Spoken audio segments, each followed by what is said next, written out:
믿음에 굳게 서는 것, 믿음에 굳게 서기 위해서는 하나님의 말씀을, 여러분 하나님의 말씀을 우리가 열심히 공부하고 그 말씀을 통해서 우리 지적 성장을 계속 우리가 좀 기대해야 합니다. 우리의 내면의 세계는 하나님의 말씀을 가지고 지적으로 공급을 안 해주면 이거는 약해지고 붕괴해지기 쉬워요. 무엇을 믿으라는 말이요? 성경에 대해서 잘 모르는데 무엇을 믿으라 말이요?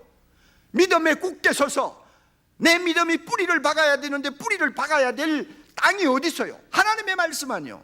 말씀의 내용을 내가 믿어야지 뭘 믿으라는 말이요? 그런데 하나님의 말씀 잘 몰라. 읽어도 무슨 뜻인지 몰라.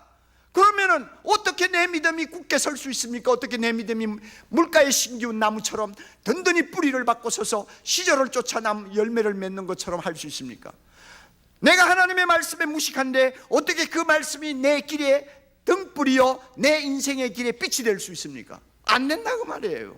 내가 믿음에 굳게 서려면 하나님의 말씀, 이 말씀을 우리는 숙달을 해야 합니다. 숙달해야 돼요. 여러분 성경 말씀 가볍게 보지 마세요. 이런 성경을 우리가 손에 들고 사는데 이 성경을 통해서 우리가 신앙생활 한다면 적어도 이 성경 말씀에 대해서는 숙달을 해야 돼요. 전문가가 되어야 돼요. 하나님의 말씀의 전문가가 되어야 돼요. 우리가 영적 무장을 하는데 말씀은 검과 같아요. 손에 칼을 들고 쓸 줄 모르면 그 검은 소용이 없는 거죠. 무장을 하려면 숙달해야 돼요.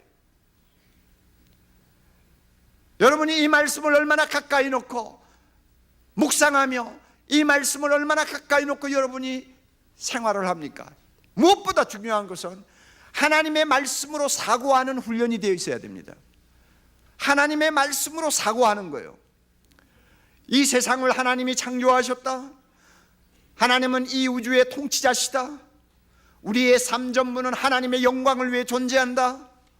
오늘날 내가 하루 사는 동안 일어나는 모든 일 배후에는 하나님의 섭리가 있다. 오늘도 우리는 하나님의 거룩한 뜻을 따라서 살아야 된다.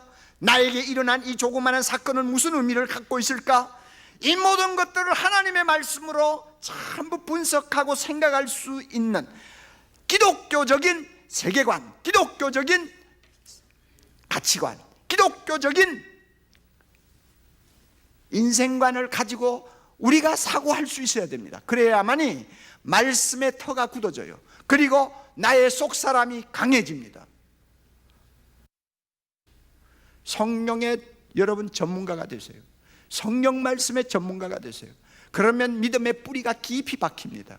그 믿음 때문에 우리는 속사람이 남자처럼 강건해질 수 있습니다. 하나님이 원하시는 사람은 바로 이런 사람이에요. 여러분은 약합니까? 강합니까? 다시 한번 자신에게 물어보세요. 기도로 깨어 있으십시오. 기도의 전문가가 되세요. 하나님의 말씀의 전문가가 되세요. 그래서 말씀의 믿음의 뿌리가 깊이 박히도록 노력하세요.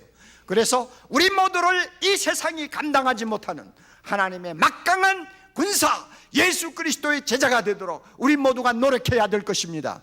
그리스도인들은 약한 자가 아닙니다. 세상을 정복해야 될 하나님의 놀라운 백성이요 그리스도의 제자입니다. 우리는 강해야 합니다. 하나님이 우리를 이렇게 요구하십니다. 남자처럼 강건하라고요.